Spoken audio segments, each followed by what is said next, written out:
We are preparing to live stream, and it's going to happen right about now.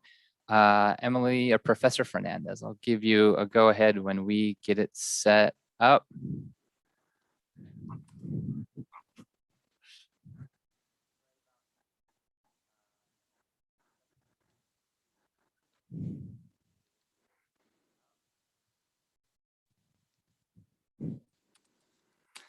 All right, we are underway. I will go quiet. Professor Fernandez, take it away, and we will be recording on Zoom and live stream YouTube to Facebook. Go ahead.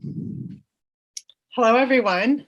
Thank you for choosing to spend this hour with us on Zoom as we listen and learn from our 2021 Writer-in-Residence, Cinelle Barnes. I am very excited that she is here to share her wonderful words with us. Before we begin, I want to start in a place of gratitude. First, for the land that we live on. PCC is on Tongva land, and we owe their ancestors and their continued living presence here in Pasadena the acknowledgement and respect of their history and lives, while recognizing our own violent and troubled history. Next, I want to thank the people who have made this possible, the Pasadena Festival of Women Authors, who sponsors our yearly Writer-in-Residence program. This program has been around for many years and has inspired and touched many budding writers in our creative writing classes, as well as other composition and literature classes. We would like to specifically thank Amy Ulmer, our liaison, for being our guide through this process. We would like to thank the English division and Dean Tongtaraj for her endless support of this program, and also Anna Davis and Lucky Springfield for their tireless help. We would like to thank Ken Simon in the library for creating an amazing library guides and archive of this program. I do suggest checking it out. Also, Dr. Kirsten Ogden for leadership as the Creative Writing Department Chair. Finally, I personally want to thank Professor Simone Supakar and Professor Brian Adler for their behind-the-scenes guidance and tech support. We would not be here on Zoom and YouTube without you. So without further ado, let us welcome Cinelle Barnes. Cinelle Barnes is a memoirist, essayist, and educator from Manila, Philippines. She is the author of the harrowing and beautiful book, Monsoon Mansion, a memoir. This book was listed as a best nonfiction book in 2018 by Bustle and nominated for the 2018 Reading Women Nonfiction Award. She also wrote the book of essays, Malaya, Essays on Freedom. Just recently, she also edited a book of essays, A Measure for Belonging, 21 Writers of Color on the New American South, which is a New York Times new and noteworthy book. She is visiting us from Charleston, South Carolina, where she lives. Hello, Cinelle. Hi, Emily. Thank you so much for having me. This is the highlight of my week, and you can ask anyone who lives with me, both human and not. And I've been really excited about this, so thank you.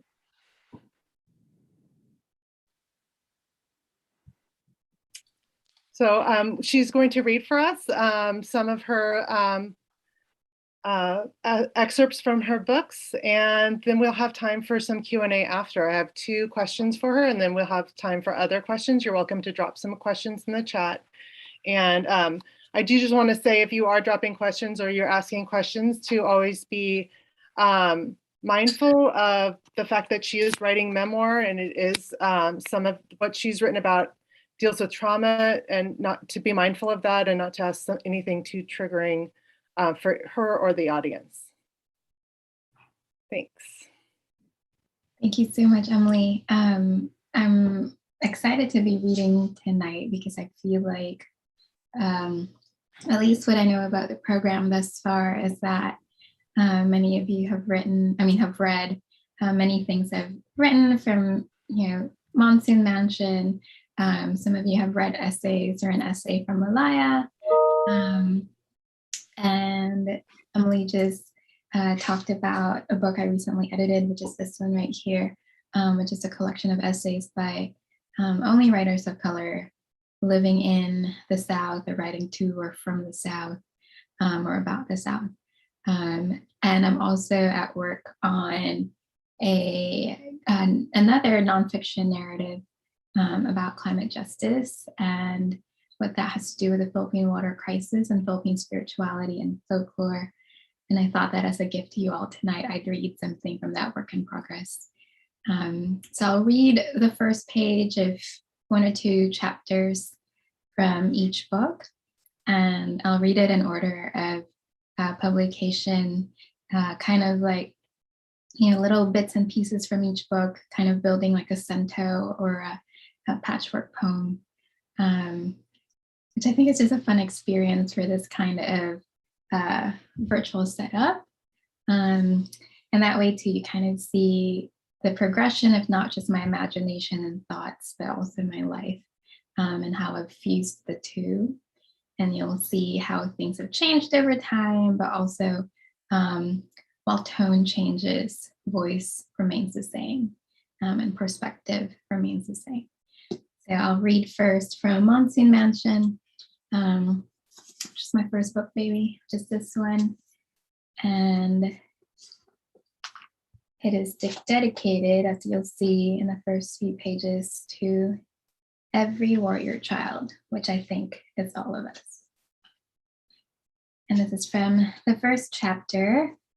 Let me start my timer. Garden Party. 1986.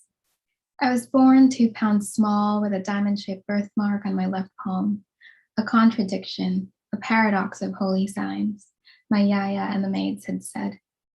The common masses, which my mother spoke about with a raised brow, believed that a birthmark meant good luck for business. The dark brown smear at the axis of my palm's fate and heart lines heralded fortune after fortune for Papa's ventures. The diamond, which looked like a distant star in mid-twinkle, projected my parents' professional plans and encouraged them to sign on every deal. My lucky star, Papa called it, rubbing and kissing my hand as if it belonged to Our Lady of Good Fortune, or better yet, a shiny golden Buddha gifted by a Taiwanese investor. But the maids also pointed out that the star was on my left palm, the bad palm, the other hand, Satan's preferred side, Kaliwete. And my premature birth, others thought, was the evidence of sin. Whose sin? The maids speculated. It gave gossip hours something straight out of their beloved melodramatic teleseries. Was it the sin of my father? Was it evidence of his not having legally terminated his first marriage, the marriage he was forced into at age 17? Or was it the evidence of my parents' fake nuptials, the falsified certificates, the joint bank accounts opened as the consummation of their union, the 1,000 glittery champagne-toasted parties in lieu of a wedding reception? Or was it the sin of my mother? Was it atonement for the many previous pregnancies, intentionally or unintentionally terminated? Was the Catholic Church right after all, that every pregnancy was a life and every life was worth a mother's time on bed rest, no matter how busy or affluent or important she was? Or was my early birth a resurfacing of Mama's long-kept, deeply buried secret, one that Paula and I suspected every time she called me by another name? Mara, meaning bitter. Was my coming in haste from heaven to earth, as Papa used to say, punishment for having dishonestly baptized Paula as Mama's firstborn? Was my rash arrival an ejection from the womb, a uteromuscular reaction to the lullabies she hummed to a chest full of baby girl clothes that were never mine? My coming was the beginning of what the maids referred to as siraulo, broken head. Over the years, Mama repeatedly lamented the moments of the day I was born.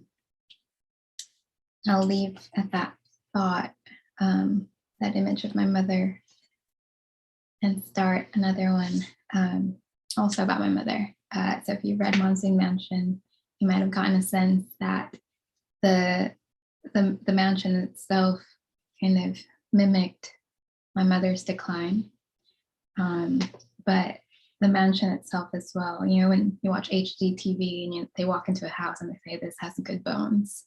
I believe that about our house, and I still do. And I believe that about my mother, and I still do. And here's a little bit of those good bones. This is from the second chapter called Orchids in the Morning.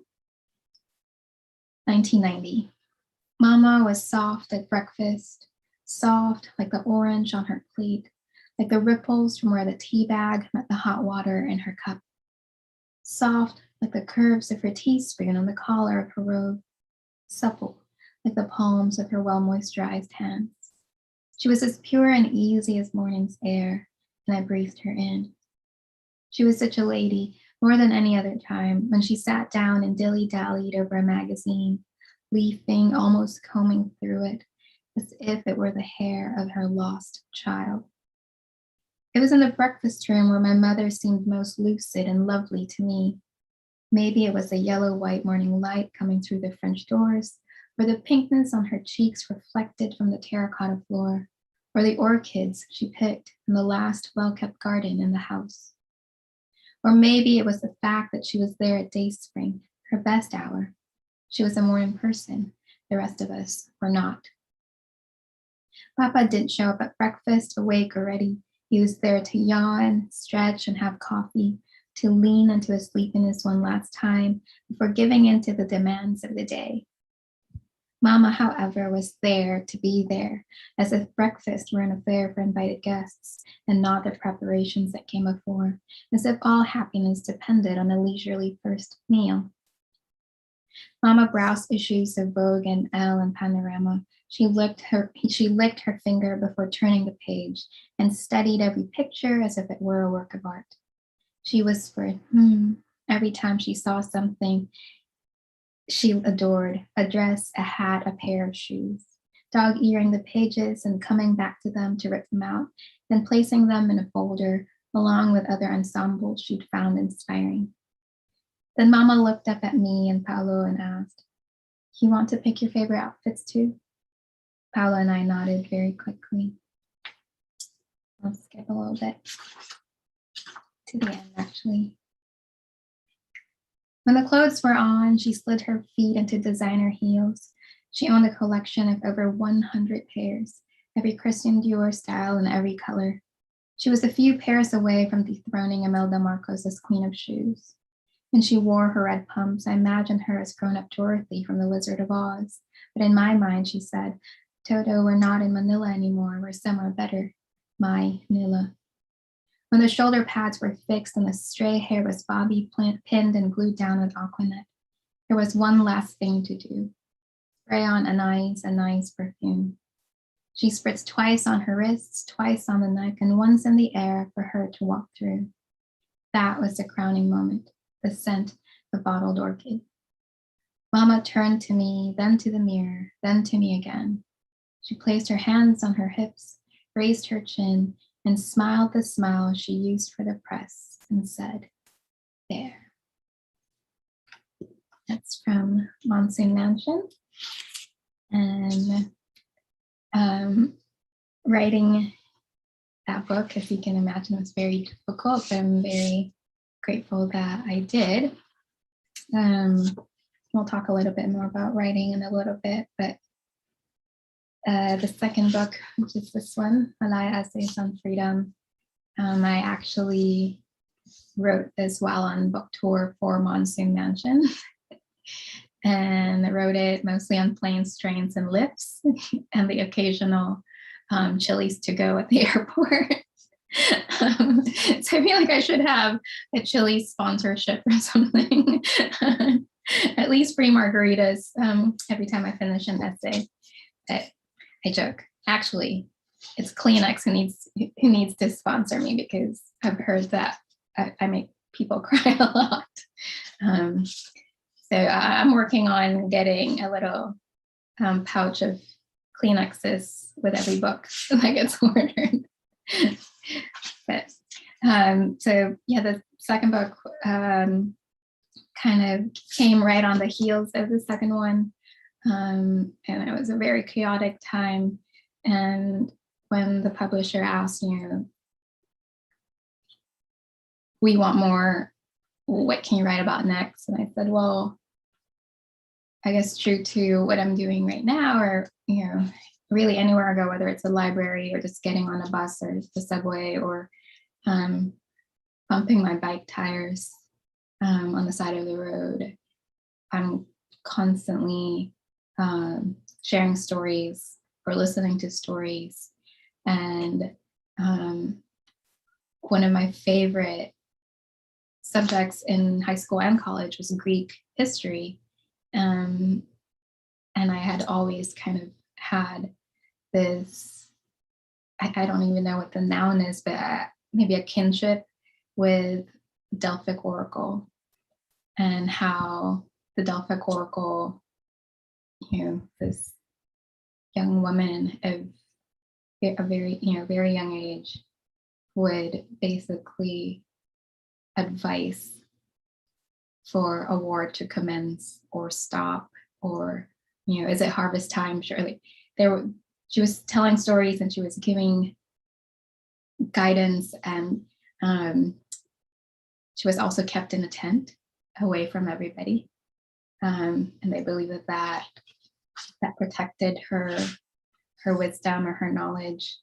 And in the very simultaneously public life of being a nonfiction author, but also the very private, if not lonely, life of a writer, I felt that way. I'm sure all of you can identify with that somehow. I've always been obsessed with the Oracle. And so the book was originally called Oracle. And of course, you nonfiction writers might know, things change. Writing is discovery. And as you write, you learn about yourself and you learn what you're really writing about. But the original proposal for this book became the introduction to Malaya, and I'll read from that. It was in a Greek art history class at Hunter College in New York City that I first heard about the Pythia and her duties as an oracle.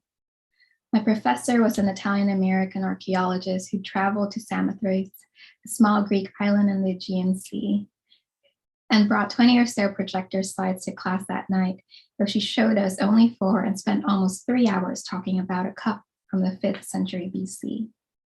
An unknown artist had painted the cup's surface with a female figure on the left and a male figure on the right.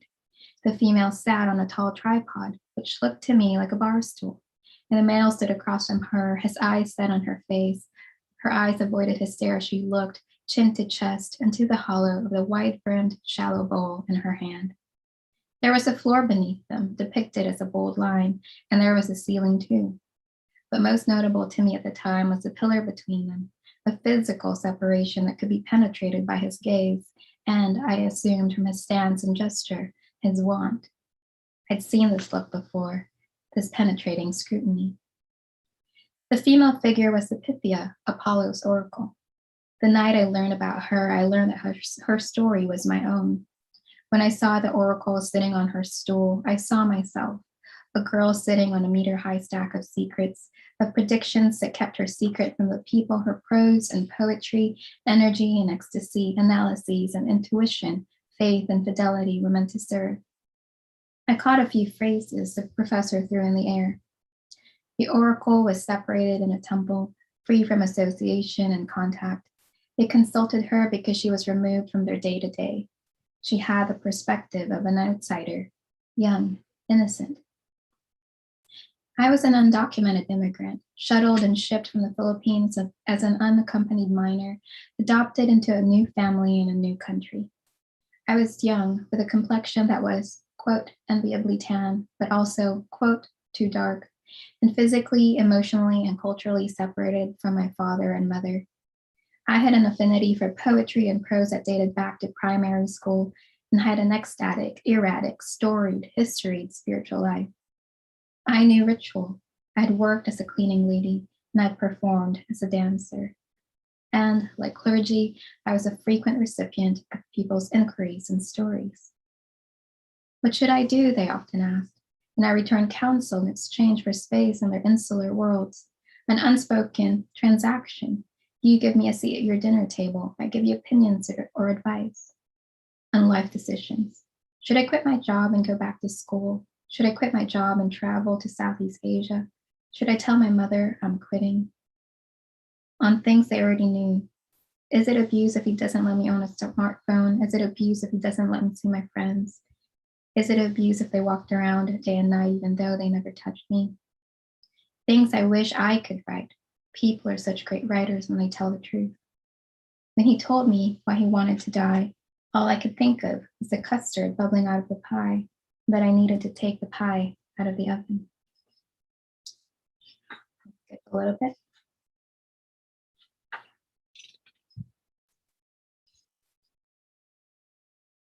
When I don't know what to write, or when I hesitate to write, I go back to the oracle in my dreams.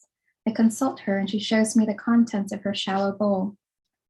There aren't any die, slots, or laurel sprigs. There is a piece of paper in my handwriting. Lines of cursive O's, line after line after line. Each O is an oval in black ink, the kind of black that inks out of my favorite fine-tipped pen. Calligraphy is something I've taken with me across oceans. The twist of the tilde, the sharp tips of the hard K, and the cross of the T, the curves of double vowels. They are symbols for sounds that may not be audible here in America in the temple. In my dreams, I take the oracle's hand and lead her away from her uneasy perch. We break down the pillar. We have told them so much, but we have omitted some. I keep leading her away from the stool and I tell her that she no longer needs to tell them what they want to hear. We step out of the temple together and I give us a new name, Malaya, which in my language means to be free. She hands me a pen and paper and I take it. I begin. And here are the stories of my pursuits. Yes, plural, of freedom. Here's what I've been wanting to tell them, to tell you. Here too, I describe not only those who have oppressed me or those like me, but also those I have enabled, those I have propped up, and those I have stepped on. If I'm going to try to write about freedom, especially at such a time, I must be comprehensive. I must tell myself things too. So that was from the introduction, and that kind of opens up one of the questions I got a lot. Thank you so much. When Monty Mansion came out was, how did you get to America? And so the first quarter of this book really is about kind of my crossing over from the Philippines to the US as a transnational adoptee who eventually became undocumented because immigration rules and family court rules don't often align. And so a good half of the book, good quarter of the book is about that process, and leading up to the halfway point is my life being undocumented in New York City for about a decade, not more actually. And then coming to South Carolina in the middle, at the peak of the recession, actually, when there were no jobs in New York City. And my then boyfriend and husband and I didn't know what else to do. And there was one job offer he got, and it happened to be down south. He's a Southern boy, and he tried to escape the South, and the recession hurled us back here, at least together. But this is genealogy. And I know there are nonfiction writers in the room. I was a journalism major in undergrad, and one of my first loves is research, and writing this essay actually, it was spurred, it was kind of, the impetus for it were books like this, which are about 200-year-old books that I found at my husband's ancestral home. It's a home that belongs to his grandmother, that was built by his grandfather on land that they stole in the late 1600s from the Catawba and Cherokee. And no one had talked about it, but of course, being the good Presbyterians that they are, they recorded everything. made my work much easier. And I found these tomes, these 200, 300-year-old books, and even newer books from the 1960s, from genealogy meetings that the family would host. And it was in the middle of Hurricane Matthew. We were evacuating to this town, which is basically his entire family. And I, in my utter shock from what I found, could not help but write about what I found. And as a journalist, my dedication to the truth, came before my dedication to really family. As I'm sure many of you might be wondering what that's like. We still have holidays together. But this is called genealogy, and it takes on the form of the language used in these books. So you'll hear me talk later on about hijacking form and hijacking language. And so to me, this is kind of me hijacking this family's language and history. This is Purefield County of the Upper Piedmont region of South Carolina.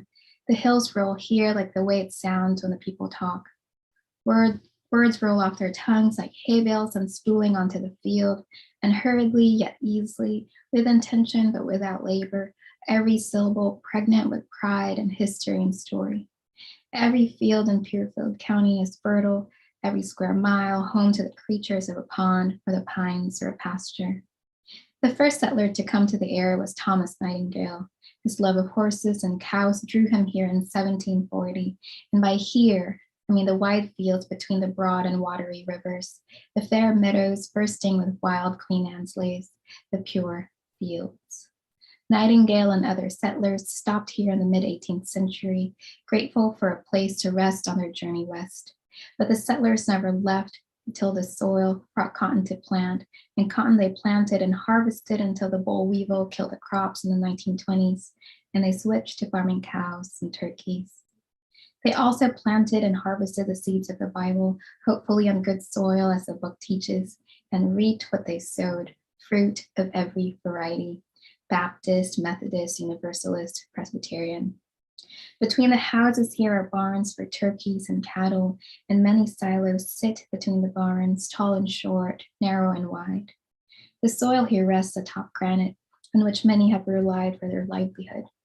Purefield has been supplying the world with the silk of the trade for buildings and monuments for as long as it has been difficult and costly, then unlawful, to supply it with cotton picked by someone enslaved. When it's not supplying the world with rock, fiber, poultry, veal, or milk, Purefield County, which used to be ancient Cherokee and Catawba territory, provides a sportsman's playground, a place to bait and hook and shoot and kill. You can do anything in these pastures between the silos and barns, and nobody will catch you.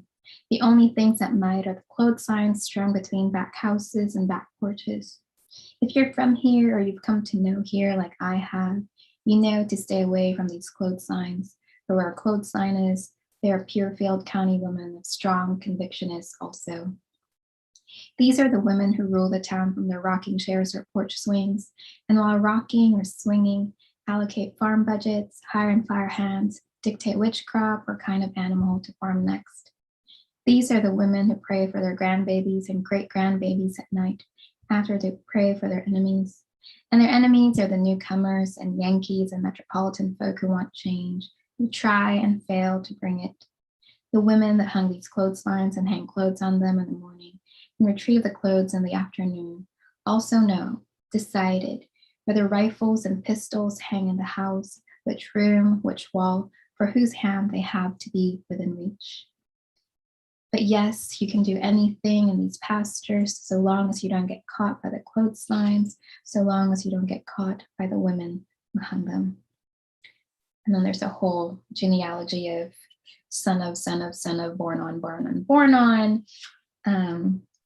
With little thumbnails about each one of them that was more interesting to me than to anybody else in the family. And then it goes all the way down to my husband. My husband is over 6 feet tall, but he weighs far less than the rest of them. His leanness I attribute to basketball, but also to his lack of interest in the family trade of farming and the family hobby of hunting. We met in New York City, where his high school teachers predicted he would end up after adolescence, and where he explored, escaped to, the world of the arts and languages, of Korean and Cuban food, concerts, off-Broadway shows, galleries, bars, boutiques. He is very different from the Clarkson fox hunters, turkey and cow farmers, and the land and slave-owning homesteaders of historical times. Unlike two of his cousins who attended the Citadel, South Carolina's military college, and his father and grandfather who served in the military, my husband has no interest in combat. He would much rather paint watercolors, learn a second and a third language, or play a thrifted vinyl on the record player. But he is kind and quiet like the rest of them. For this, they can pardon his eccentricities. It was just too bad that during his time in New York City, as his grandmama has said, of all places, God bless his soul, he met a girl and eventually married her. The girl, of course, is me, and I am Filipino, the dark-skinned, formerly undocumented kind too. And this is the fact that changes it all, for of all the Clarsons of the Carolina upcountry, he is the first to marry a person of color. And it goes on and on and on and on about more things I find out about the family and the many times I risk us getting excommunicated. But in the end, realizing that they really do love me. I really do love them, despite all our differences. But that was an essay that probably took the longest to write and research and also revise. Measure of Belonging, I'm actually going to skip that one for time's sake, and I'll read the very last thing I wrote for this current work in progress, which is about the Philippine water crisis and just the climate crisis and what that has all to do with our imaginations and language and home.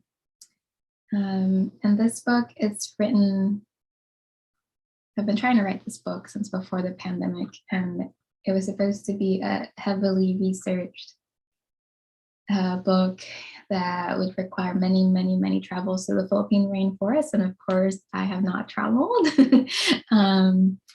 since conception or since concept was approved. But what I've done here is just really sink myself into the present. And so this book is written not in chapters, but in parts. And each part has a series of what look like dispatches or journal entries. And this one is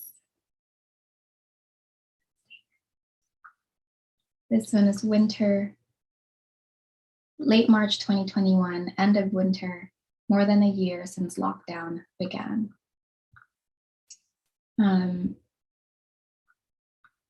And for background, almost exactly a year ago, I got COVID, and that was part 2. That was because my husband was ordered to go back to the classroom. He's a middle school teacher. He brought it home. My daughter and I have very weak immune systems, yada, yada, yada. This follows a very angry chapter. But here we are. I have an other world, mostly, though not completely, recovered from COVID. I wake up speaking in the languages of this realm. Umaga na, I say, as I roll over to kiss my husband awake. I say it at daybreak, the sweetness of my mother tongue lolling out of my slightly parted lips, leaching out and rescinding like sweet baby drool.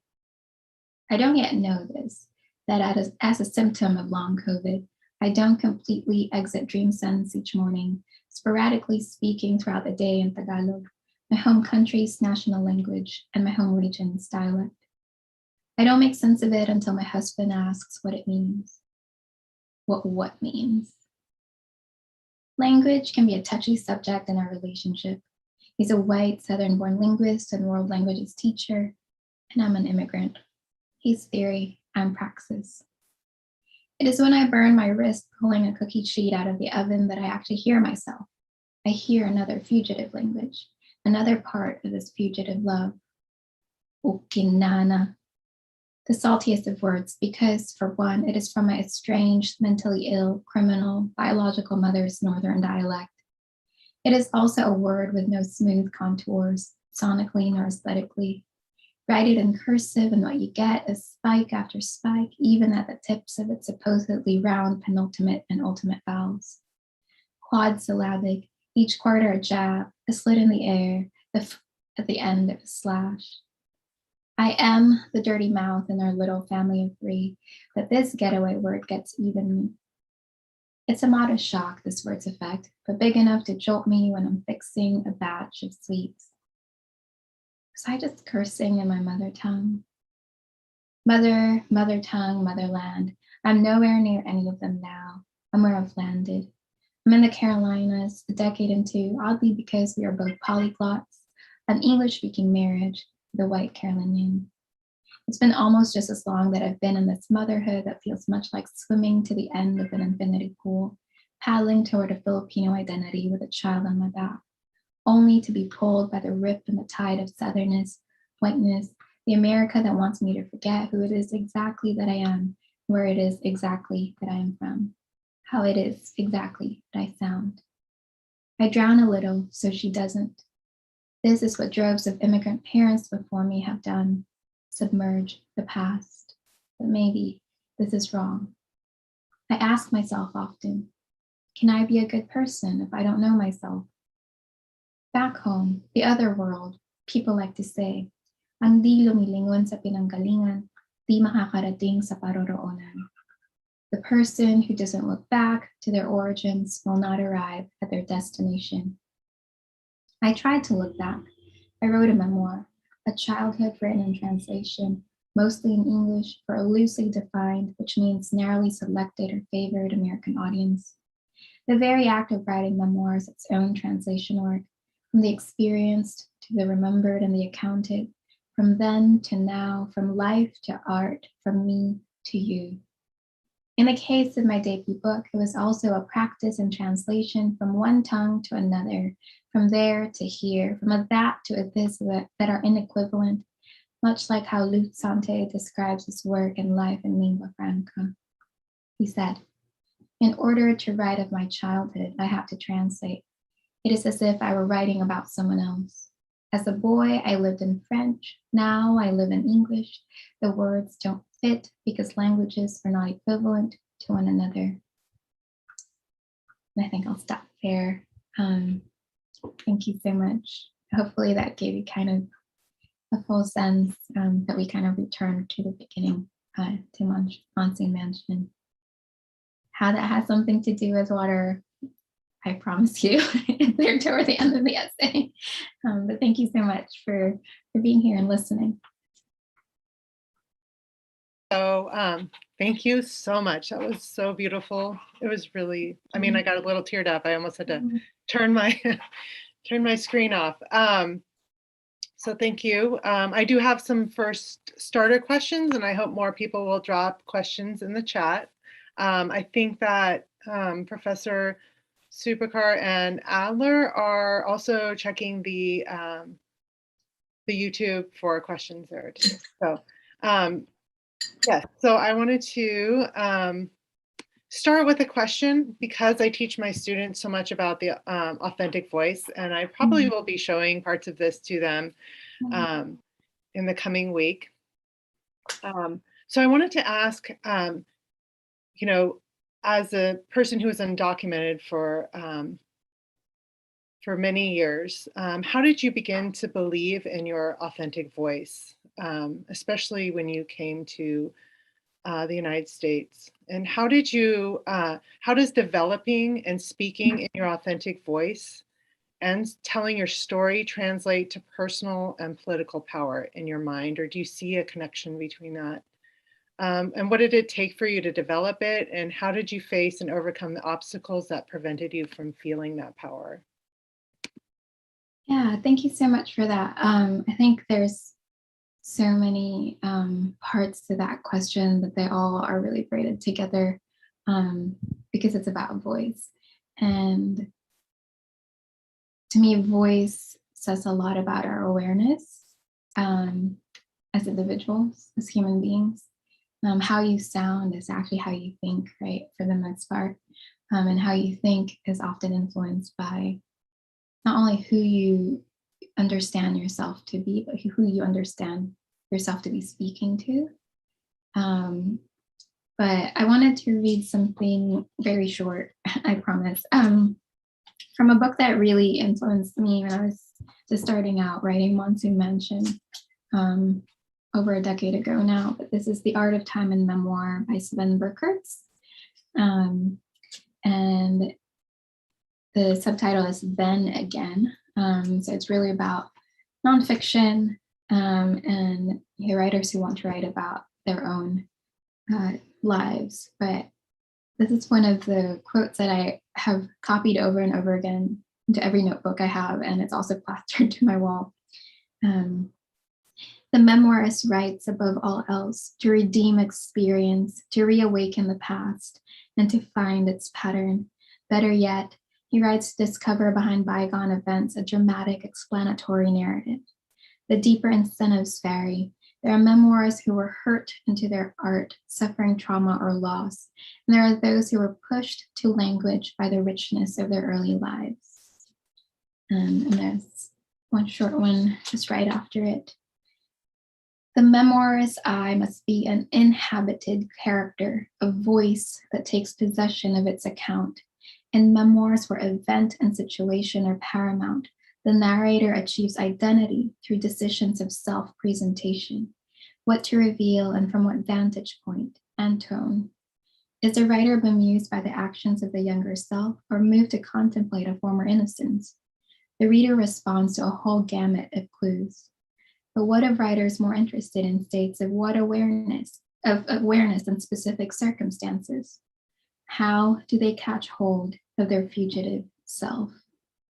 And to me, it's like the beginning and end of that passage about, some of us were hurt into language. Some of us were steeped in these very rich early lives, and no matter, the definition of rich changes for each one of us. And voice as awareness, those are two things to me that are inseparable. When I teach any kind of class, whether it's essay or memoir or writing a nonfiction proposal, I always do this one exercise, which is I have each writer make a list of about no more than 6 people they're writing to. So no more than 6 people they imagine themselves talking to or writing to. And that's always so hard for them because they're so used to writing to everyone. I tell them, when you write for everyone, you're writing to no one. And so that's usually like, the first kind of like aha moment for my students. And then it's really a trick because then I have them go back to their list and I say, are you one of 6 people that you wrote down? And no one ever says yes. And they're right there, they realize, oh my gosh, I'm not as self-aware as I need to be, at least on this moment, or at least when I'm practicing my writing or when I'm in front of a blank page. That is also the equivalent of writing to no one. So the way I sound on the page is really how I sound when I'm talking to myself in my head. And that is where I find the most authenticity. The other 5 people or fewer, depending on the project, change every time. Some of them are real people. Some of them are still living. Some of them are not. Some of them are just famous people I'd like to meet one day. But almost always my daughter is there. Is on that list. And this is when I might cry. And I can never lie to my daughter. And to talk about authenticity, I feel like I owe her the truth. And I also owe her the beauty of my truth. And that to me is also authenticity, because it forces me to create a push and pull, no matter what I'm writing. To write, if you read all of Monsoon Mansion, you know that the last words in the book are of light, right? And there's so much darkness throughout, but there's also so much light seeping in. And to me, that's my most authentic self, is to pull from the contradictions of the very contradictions of my past and my present, maybe my future too. And maybe they'll all contradict, but then they also all kind of, just like good harmony, right? You have the different pitches and the different voices to kind of play off of each other, so you get this clear, clean sound. But yeah, I think too, one of the people in my list of 6 is this imaginary Filipinx person in diaspora, looking to connect in any way with our home culture or motherland. And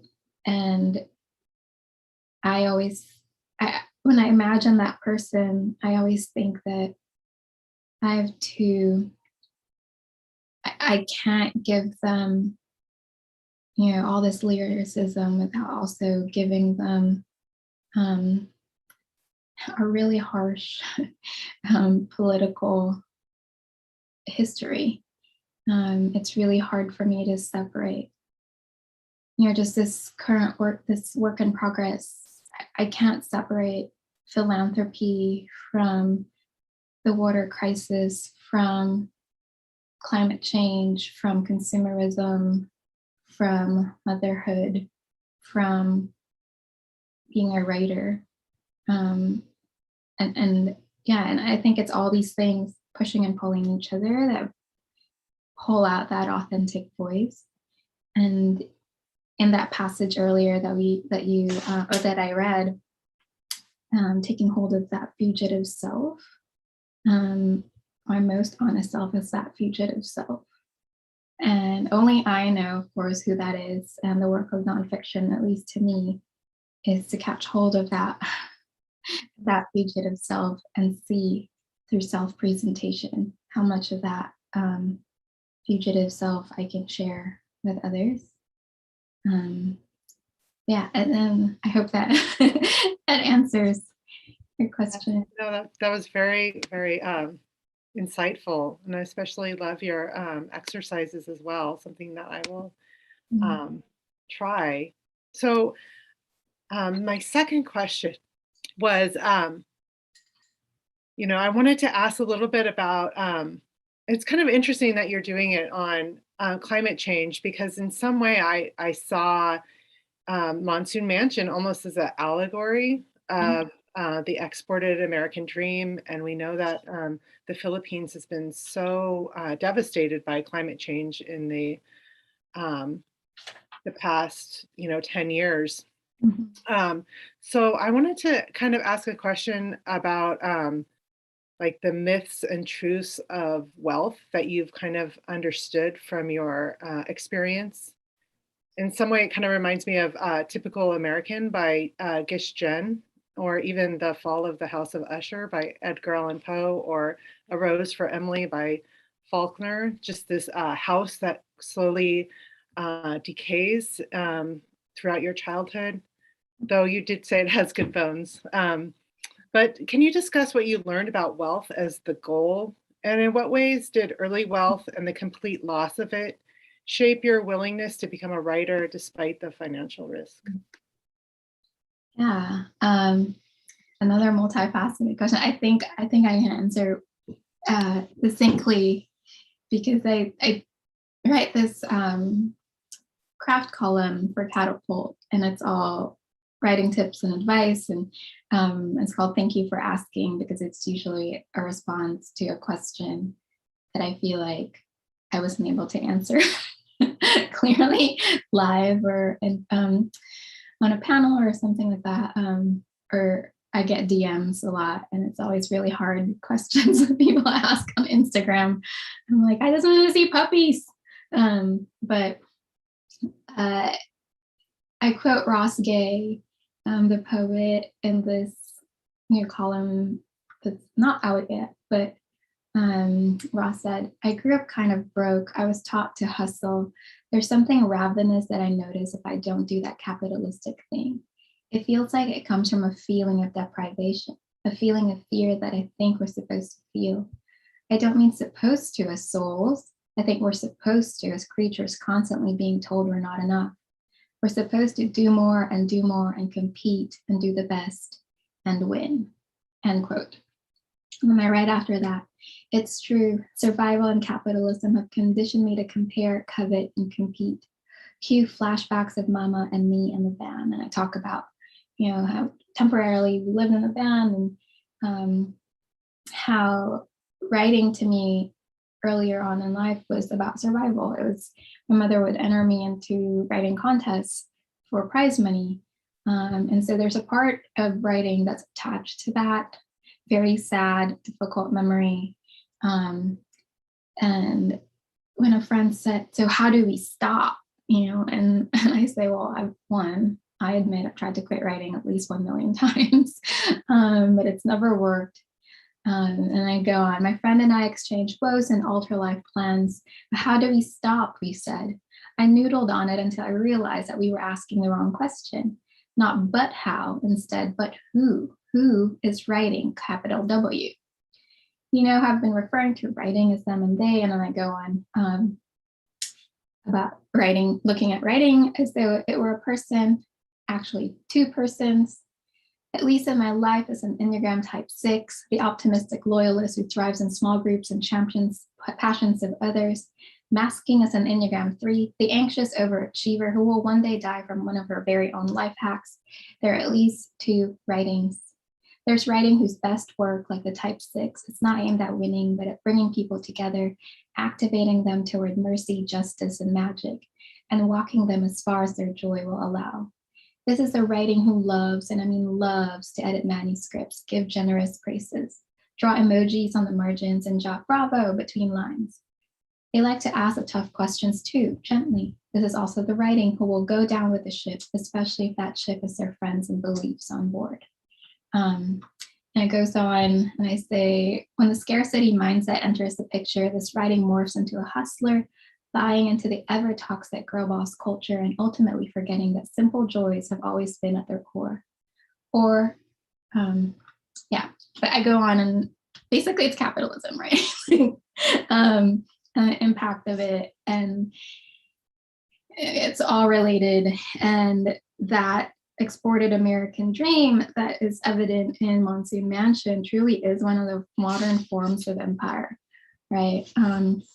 And while my book is truly my story, personal story, I was also consciously and subconsciously aware that apart from the adults making decisions for me and for our family back then, as big as they were intellectually and emotionally or physically, I mean, these are big characters, right? There were even larger structures and systems in place that created ripples and tides, both literal and not, that would topple over, the mansion and the rest of us who lived in it or around it. And writing that book, I wanted to reconstruct, but also deconstruct the world that is that place and the place that it represents. And while it was a world that my parents did build with their hands and their brains, they were also building it with tools handed to them by colonialism and imperialism and consumerism. And I wanted to show how I wanted to show evidence of that at the family level. But answering the last part of the question, why risk being a writer? And I think because that is what I've understood my work to be and understood this craft to be. It's a constant reconstruction and deconstruction. And it's a constant understanding of, yes, my parents were flawed creatures. And yes, they were these big people that made big decisions that had impact around the world. Looking at it from the more systemic perspective allowed me to also see them as full human beings. And in that sense, there was no other way to live but to write, because I felt like now that I've practiced seeing my parents as full human beings, now I needed to see myself as one, as a fully human creature. And I at least think that I can't be fully human without my writing. So that's what I tell my daughter all the time, like, what makes you the most human? And she says it's writing and it's drawing and it's basketball for her. And for me, it's many things, including writing. But yeah, I think it's the question of risk is often poised at the person taking the risk.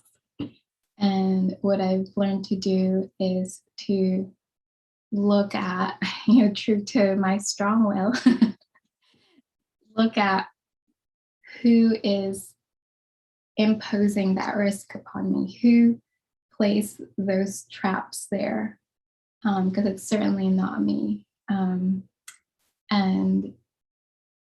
at least in my experience, the more I've pushed back and tried to get rid of the bear claw traps, and I am easily bribed by food, so it's quite dangerous.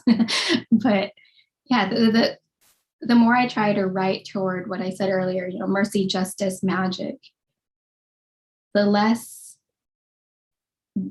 scarcity becomes like a thing, at least even just the mindset.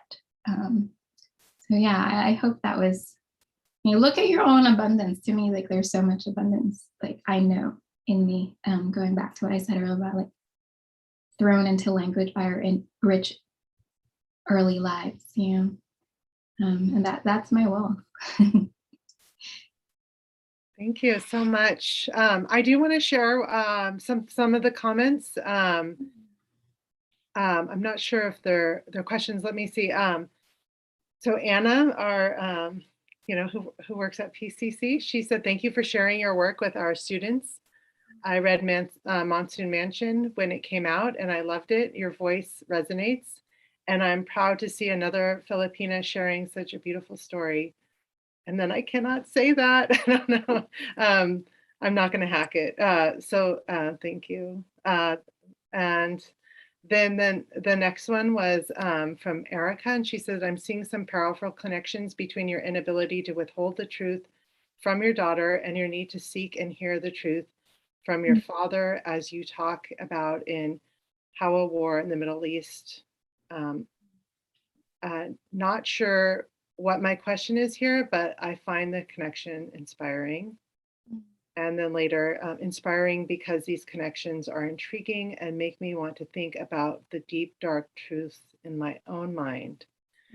So I think it is 3, and I want to respect your time. And I think those are great ways to end this first session with you. We have you again Thursday, which I'm really excited to have my students work on the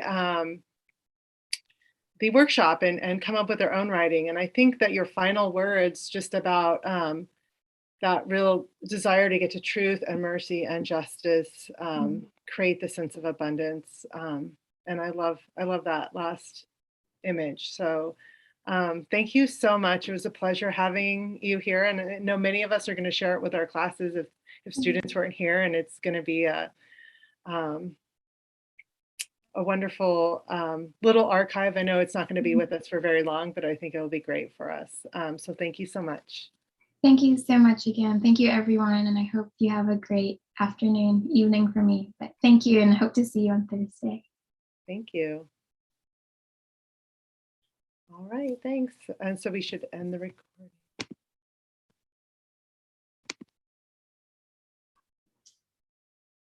I always end with me saying,